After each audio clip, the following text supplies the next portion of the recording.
afternoon, everyone. Before I make a formal announcement this afternoon, I'll give you a quick rundown of what I'll be doing for the rest of the week. Tomorrow I head to Singapore for the East Asia Summit, where we'll be discussing key strategic and security issues in the Asia-Pacific region, including North Korea, maritime security and climate change.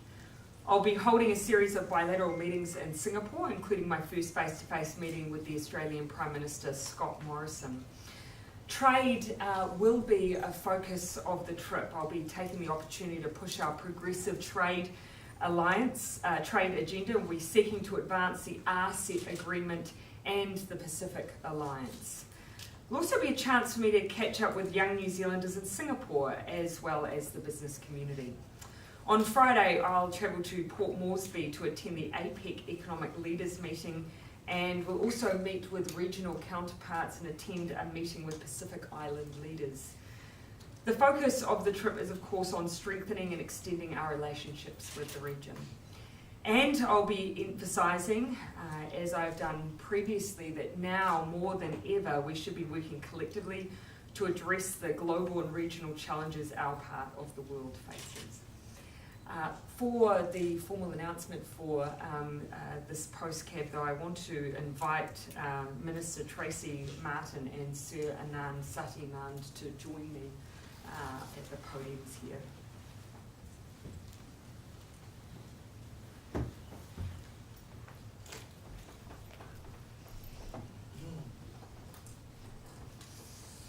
Today I am joined by Minister Tracey Martin. Please feel welcome. And Sir Anand, Satyanand, to announce the next steps in the Royal Commission of Inquiry into Historical Abuse in State Care. Cabinet has today agreed to extend the scope of the inquiry to include the abuse of children in the care of faith-based institutions. Extending the scope so the inquiry includes faith-based institutions was one of the most strongly argued issues in the consultation process, and it is important to this government that we listen to the voices of those victims. The inquiry will be now called the Royal Commission into Historical Abuse in State Care and in the Care of Faith-Based Institutions, to reflect its extended scope. Its terms of reference will be released this afternoon. I also want to be clear, though, that in broadening the scope, we remain committed to fulfilling the expectations of those who sought the inquiry into state care. That's why we have asked that the first interim report of the inquiry is focused on state care. That will be reported by the end of 2020. A separate report will then focus on the care of children in faith-based institutions. A final report containing the Royal Commission's findings and recommendations will be submitted to the Governor-General in January 2023. Cabinet also confirmed the 4 other members of the inquiry to serve with the Chair, the Right Honourable Sir Anand Satyanand, and they are Alimuamua Sandra Alofi-Vai, Dr. Andrew Ureti, Paul Gibson, and Judge Karel Sroubek. The inquiry will have a budget of $78.85 million over 4 years, which includes more than $15 million to help participants by providing counselling and related support. We have also asked the Historics Claims Unit, which processes compensation claims, to work alongside the Royal Commission.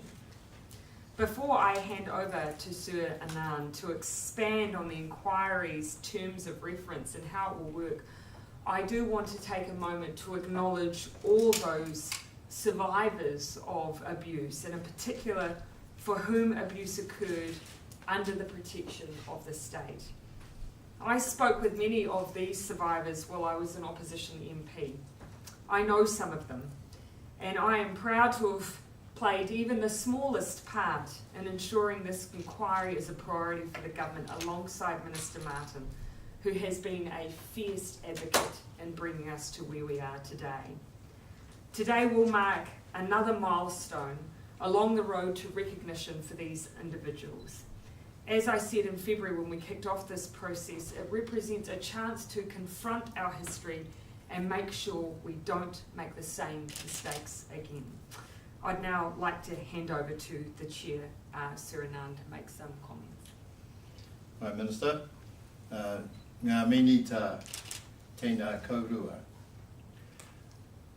This is a hugely significant day for the Royal Commission. It's also a day for congratulations to the government for its decision, and it's a day to offer congratulations to the survivors of abuse in care who, as you have said, Prime Minister, have made their submissions and representations for a very long time, which have now resulted in the government's decision earlier today to commence the Royal Commission. The key features of the terms of reference, to which there will be reference in due time, are first that it now has a wider scope. It will refer to people who have been in state circumstances for their care, and it will also refer to those who have been in the care of faith-based institutions. Having said even that, gives one the idea and understanding that this Royal Commission is a huge undertaking. It will be the largest Royal Commission that the country has undertaken. There are lots of other technical things about discretion as to the dates, which will be covered by the Royal Commission, and the placement of the Treaty of Waitangi and matters of that kind.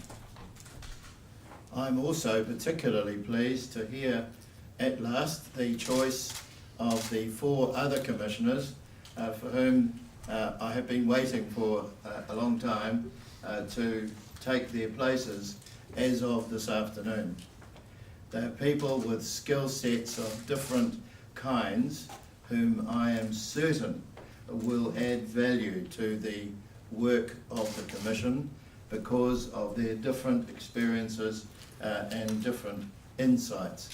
So Dr. Erueti, Ali Muamua, Sandra Alofivai, Judge Karel Sroubek and Paul Gibson all have had different careers which have gone through the sifting process which Minister Martin and her colleagues have undertaken, and the landing has been with 4 people with very good pedigree to do the job ahead of us.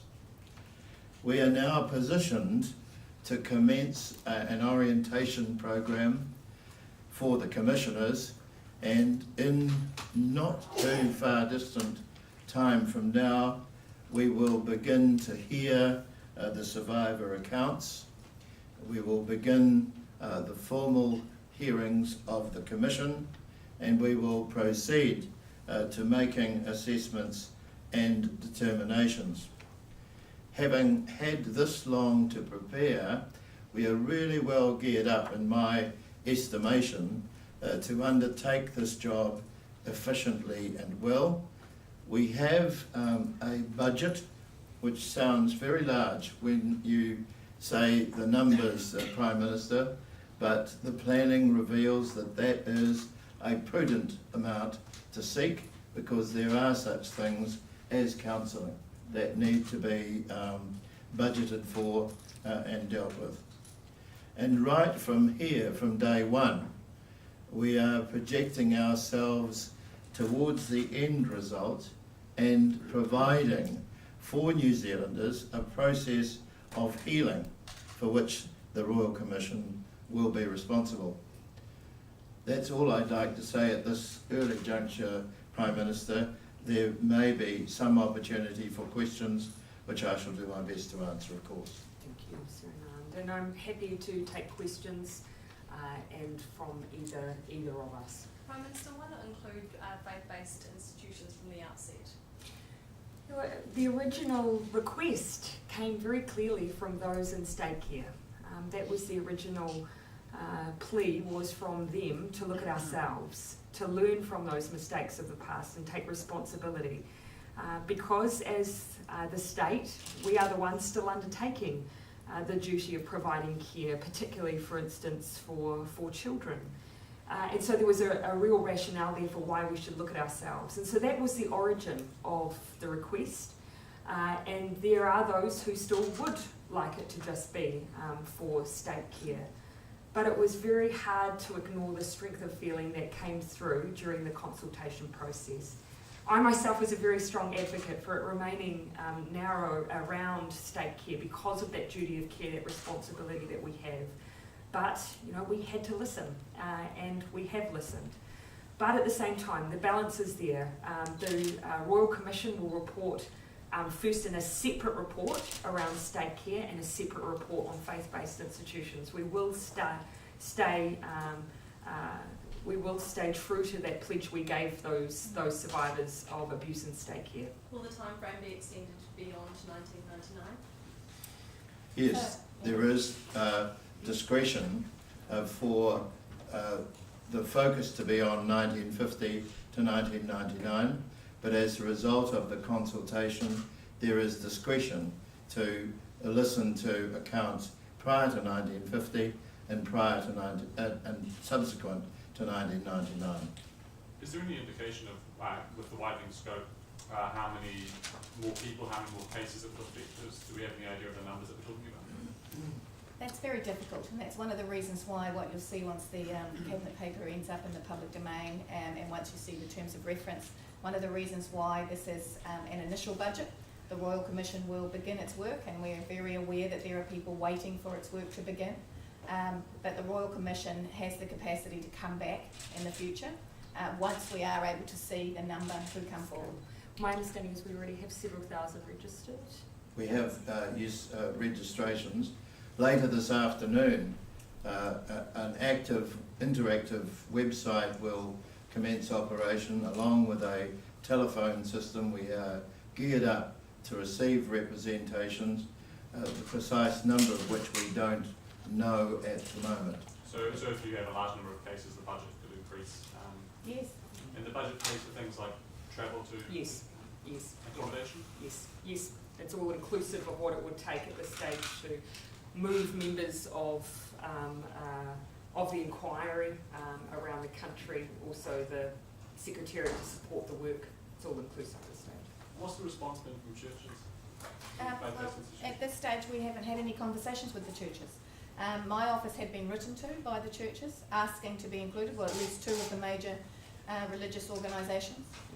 But at this stage my job was to create the terms of reference based on the consultation that Sir Anand took part in and on his report, and that is what I did. So I've had no conversation with the churches directly. Prime Minister, how do you Sir Anand, anticipate? did you have anything further on the response from the churches? There is a statement in the terms of reference saying that there is an expectation that institutions will be encouraged to participate, and the signals that we've had from correspondence and statements in the press are to the effect that at least two of the main churches have expressed their support for the Royal Commission and their willingness to work with it, to which of course we will react. Can I just clarify the extension to the time frame? In the original terms of reference, it talks about individuals who are in care prior to that date, but will you be able to look at individuals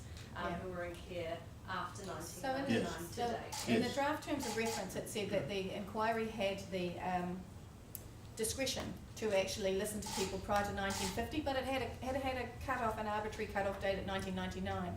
The terms of reference have now been expanded so that there is the discretion for the inquiry to take cases, to listen to cases before 1950 and after 1999. When you say faith-based organisations, does that include religious schools, like Catholic schools and so on? Schools are included inside Yes. the inquiry. Prime Minister, on the budget, if you lay aside $50 million for counselling, it's costing more than $60 million. How do you explain that amount of money to the public? Yeah, and that's keeping in mind that's over 4 years. Also, keeping in mind that relative to what the Australian experience has been, that this is much smaller, even taking into account scale, much smaller than what they've undertaken, despite the scope of ours being wider. Theirs was confined to sexual abuse. Ours has a broader terms of reference because that's what a range of survivors asked for. So it takes into account physical abuse, for instance. And look, the point that I would make is, yes, we recognise that this is a sum of money. This is the cost. We've scrutinised the cost heavily. This is the cost of us hearing thousands of individuals who want to be heard. But not doing this also comes at a cost. People are already carrying the burden of the impact that this has had on their lives, and that burden is carried in many different ways. And actually, we've got a moral duty here. Does it include organisations such as Will Reveal? The actual definition of a religious-based or faith-based institution is going to be at the discretion of the Royal Commission. So we have included them, but that is now going to be a piece of work that the Royal Commission, now that they have got all their members, will finalise. Can I direct that question to you then, Sir Anand? The tentative answer is yes. If they wish to come forward and be considered, they will. They are an institution and they are faith-based. Do you have the power to compel them to appear if they refuse to?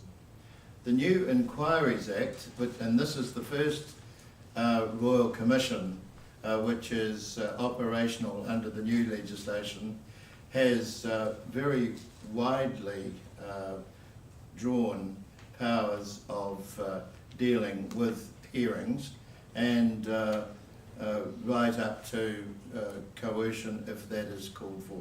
So you can subpoena them, presumably?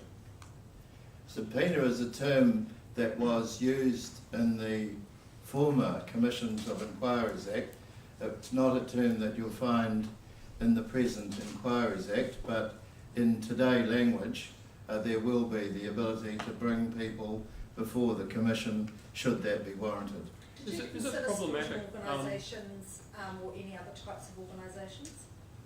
So I didn't quite hear what you said. Whether we consider sporting organisations and other organisations or any wider than faith-based? There is a particular section in the terms of reference that get down to issues such as who is in and who is out. For example, prisons are not in. For example, sports organisations are not in. The focus is upon the state and the various ramifications of the state, excluding prisons and the other exclusionary ones, including faith-based institutions like schools, but also excluding others. We would take 10 minutes to answer your question. Was it just because it would have become too broad if you started? That's predominantly to be honest with you, that's right. You could go wider and wider and wider, and what would that do for those who actually called for this? We can't lose sight of there must be a purpose. All of this pain that is going to be released by these survivors, there needs to be a purpose to them coming forward. And some of that is truth and reconciliation, as Sir Anand has said to me on a number of occasions. And others of it is, we must not allow this to happen again. So we must have those that we can control. We need to fix what has gone wrong here. Does the terms of reference look at compensation and provide any limits or prescription about that? We will be the organisation that considers the question of redress, included among which are things like apology and compensation. The Royal Commission will be the architects, if you like, of the pathways towards compensation, but the Royal Commission will not be the organisation that pronounces compensation itself. Keeping in mind, of course, we already have the Historic Claims Unit. It's existed within MSD for a number of years. What we're looking at is a way that we can streamline this process, because of course the Historic Claims Unit has a process where they work through individual cases. If there's we've asked the Claims Unit to work alongside the Royal Commission so that there is a way that we can hasten that process for those individuals as well. Will we act on the findings of the interim report as that comes out regarding compensation or other recommendations that it makes? Will that happen in 2020, or will you wait until the full report is released to make any changes or redress or actions like that? I wouldn't want to predetermine what the inquiry may wish to say in the interim reports. I think that we have to take those in good faith when they're received. But if it makes a recommendation of action in the interim report in 2020, will that be taken in 2020, or will you wait until the final report? It would really depend on what the recommendation is, and could it be done in 2020, or would it take longer to do? So it's a very difficult question to answer. How problematic for the... I'll just take a couple more, just mindful that you might have other questions, Toba. If the Royal Commission calls for it, is the government willing to apologise? If the inquiry calls for it, yes, absolutely. How But problematic... our view has always been that, look, these things are hollow unless you go through the process of allowing people to be heard. And so that's what we're doing here, allowing people to be heard, to tell their stories. And if an apology is what is called for, then it's only right we do that. Can I How also just say problematic though for too, the, sorry, for can I the- just say this though about an apology? It also depends on how the individual themselves would like to receive that, and that I think is something we're going to hear from the Royal Commission, because some people don't want a Prime Minister just stand up in front of a podium and do it. So if we're truly about what the survivors want, then we need to listen to them. How problematic for the Commission's work is the fact that many of the alleged perpetrators will now be deceased. Even some of we're looking at the 1950s, many of the alleged victims will be elderly. If we're talking about restorative justice, how can that one side of the encounters be fairly heard when the accused are now in many cases are no longer with us? We'll just have to see how that plays out. There will be records, there will be accounts, there will be a body of information that will emerge and enable assessments to be made. You point out an obvious problem, and we will just have to deal with whatever comes. Hearing the survivor accounts is a principal task that we have, and that may come to us in a variety of fashions. One thing that, at least if we can take any steer from the class reports, is that such a huge motivation for some survivors to come forward, though, was that issue of making sure the state learned from its mistakes so that they weren't repeated. So yes, I think there are issues there around perpetrators and whether or not there's an ability to deal with any of those individual cases. But for many, there was also this additional motivation, and we can do something about that. All right, everyone. Thank you both.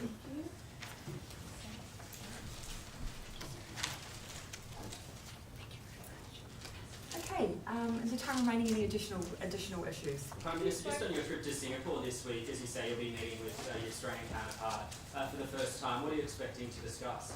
A whole range of issues. Rolling agenda items for us continue to be issues around citizenship, deportation, the positive elements in our relationship since we last met. We've been progressing issues like e-invoicing, doing some work on exporters moving into the Australian market, so there's some real positives there to talk about too, and just regional issues, no question, issues of regional security. I don't think we'll run out of things to talk about.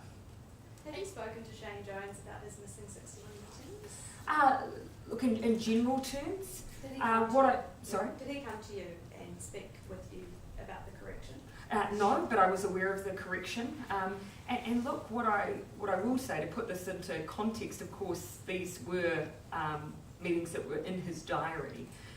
But like other ministers, the Minister Jones has had several thousand questions.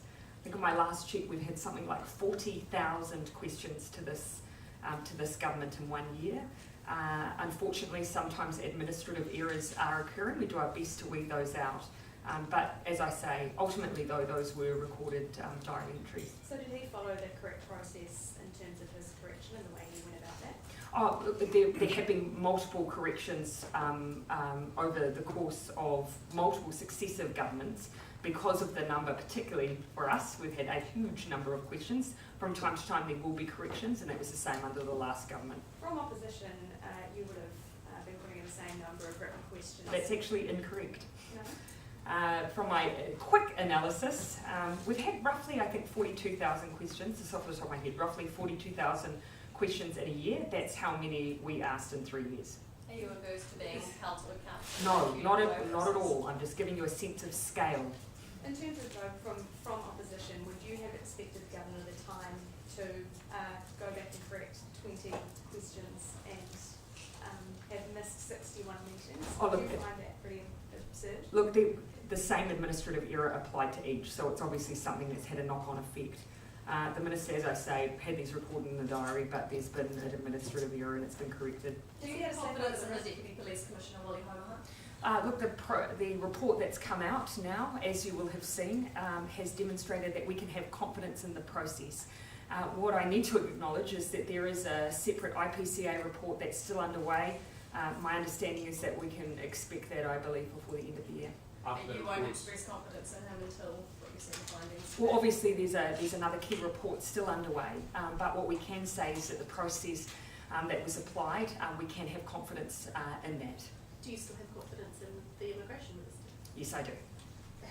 Has he explained to you any further the amount of due diligence or anything that Look, we've had a number of conversations, but I'd already expressed that I didn't have confidence in the process that led up to the decision because of some of the contradictory information that had been put out in the public domain, contradictory to what was available to the Minister. That's why Immigration New Zealand is working pretty diligently on resolving those issues as we speak. Shouldn't a Minister read with a decision that he says that he or she says is the most difficult ministerial career? Shouldn't they read the full file, ask all the right questions, spend longer than an hour making those toughest of decisions? And look, I've already expressed that I think that there are things that we can improve about the process, particularly within complex immigration cases. What about the Minister though? Because it's his or Sorry. her discretion. It's up to the Minister how long they spend on these things and how deep they delve. Yes. So instead of kicking it to the process, what about your Minister? And look, and that includes the process. My understanding is that with successive governments, with successive ministers, the process has been that they work through a case with immigration officials present, work through the summary, the evidence sits behind it, that there's the ability for questions to be asked. I think for complex cases, there is, I think, room for us to improve that process further though. Would you have expected him to take perhaps that file home over the night and spend a bit more time on it than an hour? Yeah, and as I've pointed out here, that this is a process that's been the same for a number of governments. With ministerial discretion though, right? So they can choose whether or not they spend a bit more time on it than just an hour. Well, that's one of the questions that I've raised with the Minister, the ability to be able to give in that space and time, because there has been, with successive governments, that expectation that they work through the file with officials. And sometimes there are particular issues where there is an expectation that we not take files away. That's why I've already set out that I think there is work to be done on improving the process we use for these more complex cases in particular. So in cases like this, do you believe that maybe it should be extended beyond just the Immigration Minister?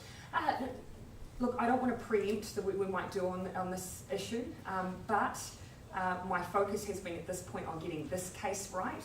I don't want us to be distracted by that, by having officials go off and look at the process right now. We need to work on this. Then we'll be asking some of those questions. At what point did you learn that he hadn't read the full file? Well, look, I understood, of course, as the Minister outlined, that he had worked through the full brief that Immigration gave him. My understanding is that there is extra supporting evidence that sits behind that. On the issue of written questions, are you implying that the opposition is filibustering the executive? I'm just giving you sheer numbers and scales for point of comparison because I was asked whether it was the same as when we were in office. On EAS EAS and and APEC, Yeah. on EAS and APEC, are you concerned at all about the kind of China-US geopolitical tensions kind of overshadowing all of those other items that are meant to be on the agenda, or maybe even taking oxygen away from issues New Zealand wants to No, look, I address? think you'll find that with even with EAS and APEC last year, there are always dominant themes that tend to come through, and that you'll find member states really conversing around and repeating messages around. So look, that's not unusual for there to be particular themes at any given time. I think what you'll find is that New Zealand and the representation we give will be utterly consistent. This will be another opportunity for me to highlight on New Zealand's behalf our belief in the importance of multilateralism, for us maintaining a rules-based order, and for that being incredibly important for things like trade. So it will really be a reaffirming principles which I affirmed in the UN General Assembly. I'll take one final question. What do you just think because I of the know it's rolling time. teacher strikes today? Yeah.